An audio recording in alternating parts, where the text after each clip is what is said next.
আসসালামু আলাইকুম রহমতুল্লাহ। গাজীপুর ২ আসনে সংসদ সদস্য প্রার্থী হোসেন আলী মোহাম্মদ ভাইকে বাংলাদেশ জামাতে ইসলামী মনোনীত ঘোষণা করেছেন।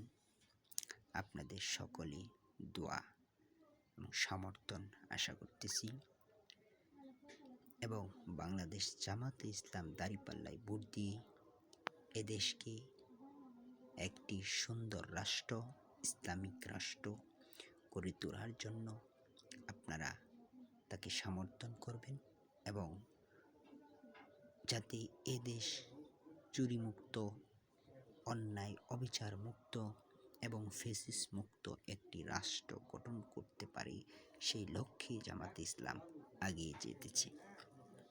এজন্যই আপনাদের সকলের সমর্থন প্রয়োজন।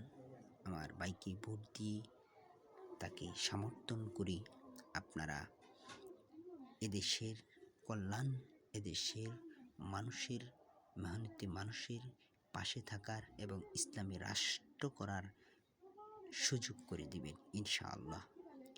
ইসলাম অত্যন্ত সুন্দর একটি ধর্ম, সেখানে কোনো ভেদাভেদ, কোলাহ, ঝগড়া, মারামারি, ফাসাদ এগুলো নেই।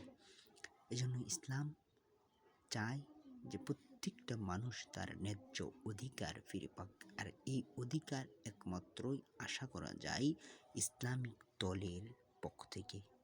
যেরকম জামাতে ইসলাম আরও যে ৮ দল সমঝোতা এসেছে, তারা সকলেই চায় যে এই দেশটা ইসলামিক রাষ্ট্র হিসেবে গড়ে উঠুক এবং ফ্যাসিস্ট মুক্ত আগামীর বাংলাদেশ হবে ইনশাআল্লাহ। এজন্য আপনাদের সহযোগিতা এবং প্রত্যাশা কামনা করি। আমি ইনশাআল্লাহ জামাতে ইসলামে আছি, আপনারাও থাকবেন ইনশাআল্লাহ। হাশরের ময়দানে আমাদের এই ভোট এবং এই মেহনতকে আল্লাহ যেন কবুল করে আমাদেরকে নাজাতে উসিলা বানায় দেয়। আমিন।